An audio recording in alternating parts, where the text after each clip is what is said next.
आइए अब शुरू करते हैं फाइनेंशियल प्लानिंग का सेकंड पार्ट। सेकंड पार्ट में हमें क्या देखना है, things of remember while the calculating GST.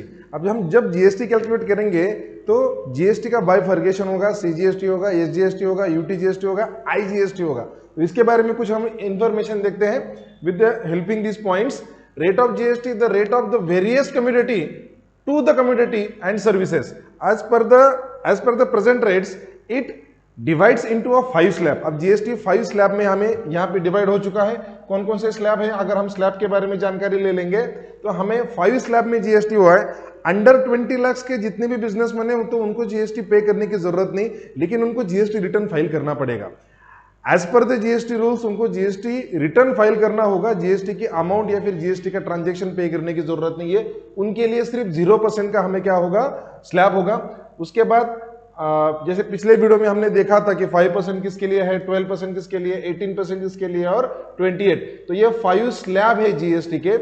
As per the present rates it divides into a 5 slab. तो ये जीएसटी के 5 स्लैब्स है। Things of remember while the calculating GST, इस बारे में हमें जानकारी ली है। आगे हम देखते हैं कि जीएसटी का बाइफर्केशन कैसे होगा। जीएसटी स्टेट्स और सेंट्रल में इक्वली डिवाइड होगा। अगर 12% का जीएसटी है तो सीजीएसटी मतलब सेंट्रल गवर्नमेंट के हिस्से में आएगा 6% और स्टेट गवर्नमेंट के हिस्से में आएगा 6%। SGST and CGST, SGST stands for the state governments, तो CGST stands for the central governments. आगे देखेंगे rate of GST divides into 2 equal components. अब इक्वल कंपोनेंट्स मतलब स्टेट में इक्वली कंपोनेंट होगा, स्टेट में इक्वली डिवाइड होगा और सेंट्रल गवर्नमेंट में इक्वली डिवाइड होगा। If the rate of GST 12% then 6 goes to SGST and 6 goes to CGST. आगे हमें देखना है कि GST calculated on taxable amount only. अगर आप शॉप में जाते हो, जैसे मैं आपको एक एग्जांपल बताऊंगा, अगर आप किसी शॉप में जाते हो, अगर आप कोई चीज परचेस करना चाहते हो तो उसके ऊपर एमआरपी लिखा होता है। क्या लिखा होता है, एमआरपी। एमआरपी का मीनिंग क्या होता है कि मार्केट रिटेल प्राइस। क्या होता है, मार्केट रिटेल प्राइस।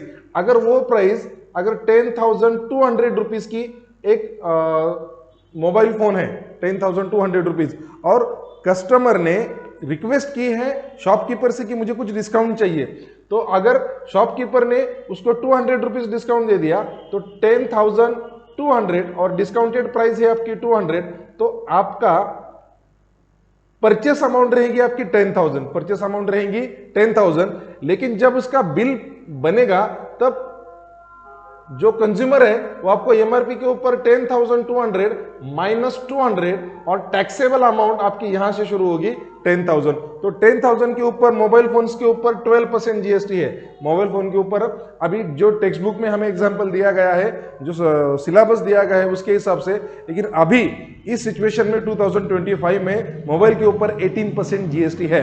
ठीक है, इस बारे में और थोड़ी सीधी जानकारी हम पीपीटी के माध्यम से लेते हैं। Calculated GST, if the article is sold at the certain discount then the taxable amount is equals to, जैसे मैंने अभी बताया, मार्केट प्राइस माइनस डिस्काउंट।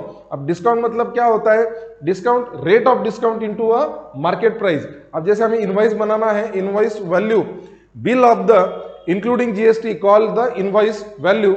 जैसे कोई एग्जांपल में 200 रुपए की कोई चीज है, उसके ऊपर हमें 12% जीएसटी होता है, तो हमें इसका find the invoice of value. तो इनवॉइस में हमें इसकी वैल्यू क्या लिखनी है वो हमें फाइंड करना है। सबसे पहले तो हमें जीएसटी निकालना होगा। GST is equals to rate of GST multiply by market price. अगर हम इसका कैलकुलेशन करेंगे तो हमारा रेट ऑफ जीएसटी है 12%। 12% को हम लिखेंगे 12/100 इंटू 200, तो हमारा रेट ऑफ जीएसटी निकला 24%, जिसमें से 12% स्टेट गवर्नमेंट का होगा और 12% किसका होगा, सेंट्रल गवर्नमेंट का। अब हम देखते हैं कि जीएसटी के और टाइप्स ऑफ क्या है, टाइप्स ऑफ अंडर जीएसटी। जैसे मैंने अभी बताया कि आपको सीजीएसटी सेंट्रल के लिए है, यूटीजीएसटी यूनियन टेरिटरीज के लिए है, एसजीएसटी ये स्टेट गवर्नमेंट के लिए है, आईजीएसटी इंटर स्टेट के लिए है। ठीक है, तो ये सारी चीजें हम देखेंगे। सबसे पहले हम देखते हैं यहाँ पे जीएसटी। अब जैसे मैंने एक डायग्राम यहाँ पे दिखाई है, थोड़ा डायग्राम की तरफ कंसंट्रेशन कीजिए। ये एक ट्री डायग्राम है जहां पे सबसे पहले हम जीएसटी के बारे में बात कर रहे हैं। ठीक है, तो जीएसटी का पहला स्लैब आएगा CGST minus SGST, sorry CGST and SGST, उसको ही हम यूटीजीएसटी कहेंगे।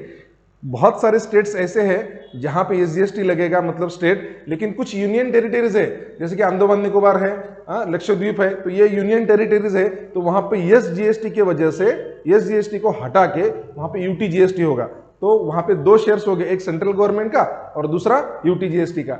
CGST central GST, SGST state GST, UTGST union territory GST. ठीक है, अगला हमारे पास है composition of scheme, CGST plus SGST, CGST plus SGST. अगर कोई ऐसा बिजनेसमैन है, कोई ऐसा वेंडर है, कंपोजिशन स्कीम किसे कहते हैं? For those GSTN holders whose annual turnover between 20 lakhs to 1.5 crore. अब देखो, आप कहोगे कि सर 20 लाख से ऊपर सबको सेम रेट से नहीं, जिनका टर्नओवर 20 लाख से लेके 1.5 करोड़ तक है, दे पे GST, CGST and SGST with the special rates. ठीक है, तो जो रेट्स हमने आपको अभी बताए थे 0%, 5%, 12%, 18% एंड 28%, तो उसी स्लैब से इनको यहां पे जीएसटी क्या करना पड़ेगा? पे करना पड़ेगा। लेकिन किन लोगों को पे करना पड़ेगा? वेट अ मिनट्स, ये जरा देखने वाला नजरिया है। जहां पे जिनका टर्नओवर 20 लाख से लेके 1.5 करोड़ है, तो इनको 0% तो बिटवीन 20 लाख से अंडर 20 लाख से यहां पे 5% है, 12% है, 18% है एंड 28% है। लेकिन अगर 1.5 करोड़ से आगे अगर कोई ट्रांजैक्शन जाता है, बिजनेसमैन का एनुअल टर्नओवर जाता है, तो उसके आगे हमें आईजीएसटी, आगे देखते हैं, IGST tax levied by the central government for the inter state trading. Maharashtra में जैसे फैक्ट्री, शुगर की फैक्ट्री का बहुत सारा प्रोडक्शन है, बहुत सारी फैक्ट्रीज है, तो महाराष्ट्र की शुगर अगर पंजाब में जा रही है या फिर पंजाब का वीट्स अगर महाराष्ट्र में आ रहा है, तो वहां पे आईजीएसटी लगेगा। क्या लगेगा?